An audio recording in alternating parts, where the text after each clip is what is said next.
रिजवान अली, जिन्हें डॉक्टर्स ने कभी ना चल सकने का कहा, मगर नौजवान ने दौड़, साइकिलिंग और स्विमिंग में गोल्ड मेडल जीत लिया। कहा गया आपकी टांग काटेंगे। रात डलने के बाद चलना मुश्किल हो रहा था, मैंने राडें निकलवा ली। रिजवान अली महर जो कि ट्राइथलीट हैं और वो स्विमिंग, रनिंग और साइकिलिंग करते हैं। ये आज से 10 साल पहले यानी 2016 में ऐसे रिजवान नहीं थे, बल्कि एक निजी टीवी चैनल में जॉब करते थे कैमरामैन की। तब उनका एक एक्सीडेंट हुआ। उस एक्सीडेंट के बाद डॉक्टर्स ने इनको कहा कि इनकी टांग को खुदा ना खास्ता काटना पड़ेगा, लेकिन इन्होंने जिद की कि मैं टांग नहीं कटवाने दूंगा। उसके बाद ऑपरेशन हुआ। ऑपरेशन के बाद फिर डॉक्टर्स ने कहा कि आप नहीं चल सकेंगे। लेकिन वही रिजवान अली आज ट्राइथॉन और हाफ मैराथन में गोल्ड मेडल और मुख्तलिफ मेडल जीतकर उन डॉक्टर्स की प्रेडिक्शंस को गलत साबित कर चुके हैं। इनसे मजीद गुफ्तगू करते हैं।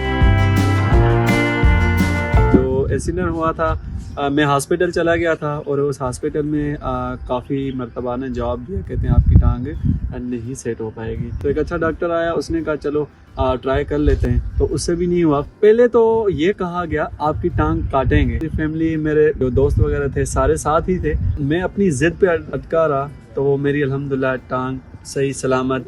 और मैंने उनको ये भी करके दिखाया। मैंने अपने इवेंट्स मुख्तलिफ जगह पर खेल के मैंने दिखाया, ये मैं कर सकता हूँ। रात डलने के बाद चलना मुश्किल हो रहा था। तकरीबन 2019 में मैंने राडें निकलवा ली, तब भी मैं सही नहीं चल पा रहा था। तो जब से डॉक्टर के पास दोबारा गया हूँ, तो वो कहते हैं आप खेती बाड़ी होती है ना गाँव में, मिट्टी के वो झोंपसे से निकले होते हैं, तो उधर जो है ना आप चलें तो आप सेट हो जाएंगे। ये मुख्तलिफ ट्रायल्स हैं, वहाँ पर मैं मूवमेंट्स कर सकता हूँ।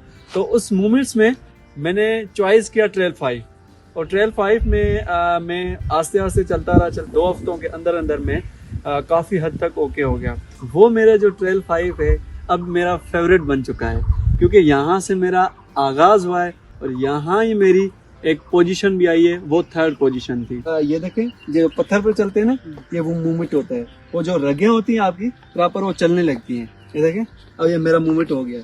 और इसी तरह ही यहाँ रखूंगा, ये हो गया। अब ये सिंपल जगह है, तो यहाँ पर उस तरीके से नहीं होगा।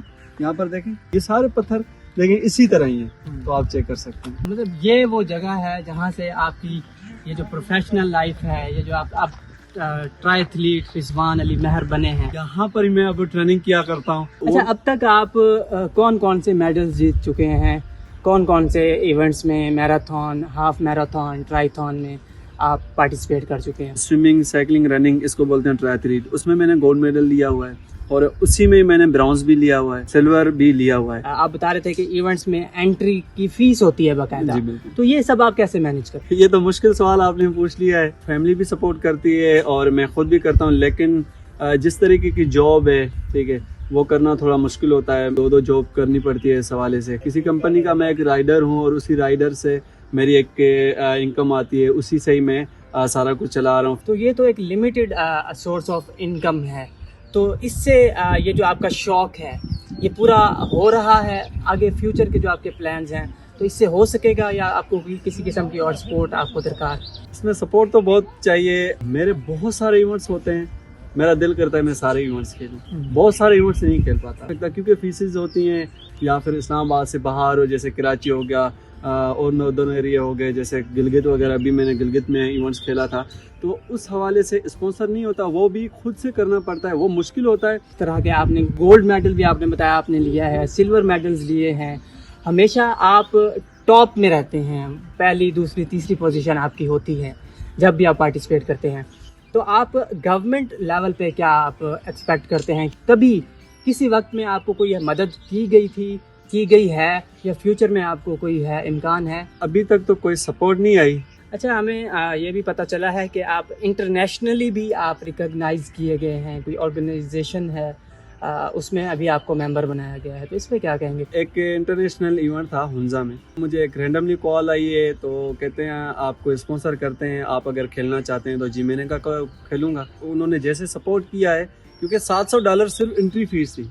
एंट्री फीस देना बस की बात नहीं होती, आम बंदा नहीं दे सकता। फिर उसके बाद ट्रांसपोर्ट, आना जाना, खाना पीना मुश्किल होता है। वहाँ पर मैंने अल्हम्दुलिल्लाह गोल्ड लेके दिया है, और मेरी एक अच्छी पोजीशन रही है, उसमें स्विमिंग थी, साइकिलिंग थी, रनिंग थी। हाफ आयरन मैन, जिनको पता है ना आयरन मैन होता क्या है और वो खेलते हैं या देखते हैं तो उनको लग समझ आते हैं। आयरन मैन बहुत महंगी गेम है। मेरा एक शौक है और मेरा एक दिल्ली एक तमन्ना है, पाकिस्तान का परचम मैं आयरन मैन पे प्रॉपर मैं ले रहा हूँ। आप ट्राइथलीट हैं, जी। तो आप तीनों शोबों में बताइएगा कि रनिंग में अब तक आपकी सबसे बड़ी अचीवमेंट क्या है, स्विमिंग में क्या है और साइकिलिंग में क्या है, ये बताइए। स्विमिंग, साइकिलिंग, रनिंग ये तीनों होती हैं तो मैं उसमें अच्छा गेन कर लेता हूँ। और बाकी स्विमिंग पे मैंने रैंडमली कहीं उस तरीके से पार्टिसिपेट नहीं किया, लेकिन साइकिलिंग और रनिंग में किया है। साइकिलिंग में मेरे पास मेडल्स हैं और रनिंग में भी है।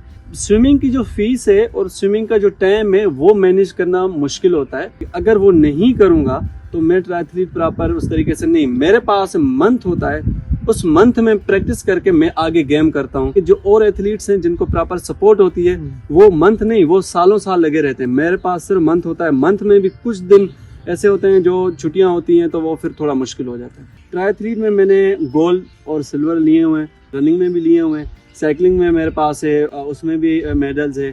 फैमिली के साथ खुद भी चलना होता है, गेम को भी चलाना होता है तो वो पॉसिबल नहीं होता।